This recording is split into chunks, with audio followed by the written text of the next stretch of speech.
जय भीम दोस्तों। तो आज हम फिर एक नया वीडियो लेके आए हैं और आज का टॉपिक हमारा आर्टिकल 32 सब क्लॉज 4 अनुच्छेद 32(4) के बारे में हम चर्चा करेंगे। अनिकेत यूट्यूबर चैनल में आप लोगों का एक बार फिर स्वागत है। तो आज हम अनुच्छेद 32(4) के बारे में जानेंगे और देखेंगे कि इसमें क्या क्या प्रोविज़न दिए हुए हैं अनुच्छेद 32(4) में। तो ये अनुच्छेद 32(4) आपातकाल में भी सरकार द्वारा मौलिक अधिकारों को निलंबित किया जा सकता है। अनुच्छेद 32(4) कहता है कि भारतीय संविधान एक अत्यंत महत्वपूर्ण प्रावधान है जो सुनिश्चित करता है कि मौलिक अधिकारों की सुरक्षा से संबंधित अनुच्छेद 32 के अंतर्गत दी गई शक्तियों से किसी भी परिस्थिति में निलंबित या निरस्त नहीं किया जा सकता, सिवाय उन परिस्थितियों के जो संविधान में विशेष रूप से दी गई हैं, जैसे कि आपातकाल के दौरान। इसका महत्व इस बात में निहित है कि यह नागरिकों के मौलिक अधिकारों की सुरक्षा को किसी भी सरकारी कार्रवाई से प्रभावित होने से बचाता है। अनुच्छेद 32(4) यह सुनिश्चित करता है कि संसद या राज्य विधानसभाओं किसी भी कानून द्वारा अनुच्छेद 32 के तहत न्यायिक अधिकारों को समाप्त या कम नहीं कर सकती। यह प्रावधान भारतीय लोकतंत्र में न्यायिक स्वतंत्रता और मौलिक अधिकारों की रक्षा को सबसे उच्च स्तर पर बनाए रखने का एक आवश्यक उपकरण है।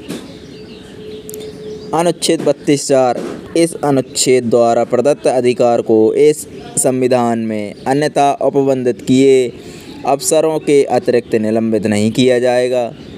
अनुच्छेद 32(4) अधिकारों की सुरक्षा की अंतिम गारंटी है।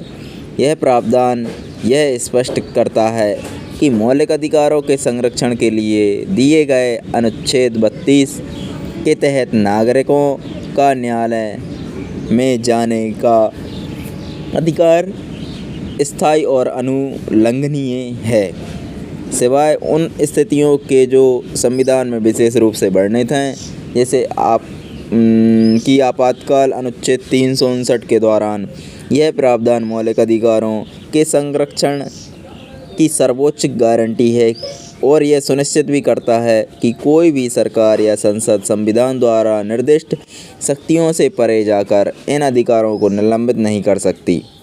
यह न्यायिक प्रणाली की स्वतंत्रता और उसके संरक्षण की शक्ति को बनाए रखता है। अनुच्छेद 32(4) में अब हम केस लॉ के माध्यम से हम अनुच्छेद 32(4) को समझेंगे। एक केस है ADM जबलपुर वर्सेस शिवकांत शुक्ला 1976 का केस है। आपातकाल के दौरान यह मामला आया था कि जिसमें यह सवाल उठाया गया था कि क्या आपातकाल के दौरान नागरिकों के मौलिक अधिकारों से वंचित किया जा सकता है। सुप्रीम कोर्ट ने इस मामले में कहा था कि आपातकाल के दौरान अनुच्छेद 32 के तहत न्यायिक हस्तक्षेप को निलंबित किया जा सकता है। हालांकि बाद में इस फैसले में काफ़ी आलोचना हुई है और इसे गलत माना गया और इस मामले को किशोर जनता बनाम भारत संघ 1978 में संशोधित किया गया। केशवानंद भारती बनाम ये दूसरा केस है, केशवानंद भारती बनाम केरल राज्य 1973। इस मामले में सुप्रीम कोर्ट ने भारतीय संविधान की मूल संरचना का सिद्धांत स्थापित किया। इस फैसले ने यह स्पष्ट किया कि अनुच्छेद 32 के तहत मौलिक अधिकारों की रक्षा न्यायालय के नियंत्रण में रहेगी और सरकार से निलंबित या निरस्त नहीं कर सकती, सिवाय उन स्थितियों के जो संविधान में दी गई हैं।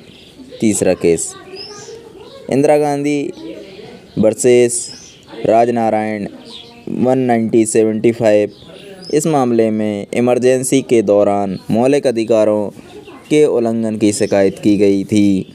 सुप्रीम कोर्ट ने इस मामले का यह निर्णय दिया कि आपातकाल के दौरान अनुच्छेद 32 के तहत याचिका दायर करने का अधिकार निलंबित हो सकता है, लेकिन सामान्य परिस्थितियों में इसे समाप्त नहीं किया जा सकता।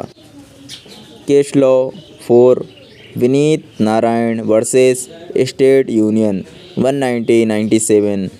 इस मामले में भ्रष्टाचार के खिलाफ रिट पिटीशन दायर की। कोर्ट ने आर्टिकल 32 के तहत सिटीजन्स के ह्यूमन राइट्स की सुरक्षा सुनिश्चित की और कहा, ह्यूमन राइट्स की रक्षा के लिए न्यायालय को सशक्त बनाना संविधान का प्रमुख उद्देश्य है। तो इस अनुच्छेद 32(4) का यही सारांश निकलता है कि इंडियन कॉन्स्टिट्यूशन का एक महत्वपूर्ण प्रावधान है जो यह सुनिश्चित करता है कि न्यायालय द्वारा ह्यूमन राइट्स की रक्षा की शक्ति को न तो निलंबित किया जा सकता है और न ही समाप्त किया जा सकता है, सिवाय इमरजेंसी जैसी विशेष परिस्थितियों के। यह अनुच्छेद नागरिकों को न्यायिक संरक्षण का सबसे महत्वपूर्ण उपकरण है और यह मौलिक अधिकारों की रक्षा को सर्वोच्च प्राथमिकता देता है। यह प्रावधान भारतीय न्यायिक प्रणाली में स्वतंत्रता और निष्पक्षता को बनाए रखने का एक आवश्यक तत्व है। तो आज हमने अनुच्छेद 32(4) को जाना।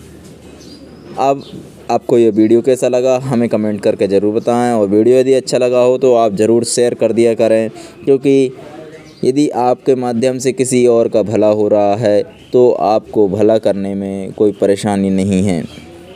धन्यवाद। जय भीम, जय भारत, भारत माता की जय, इंकलाब जिंदाबाद।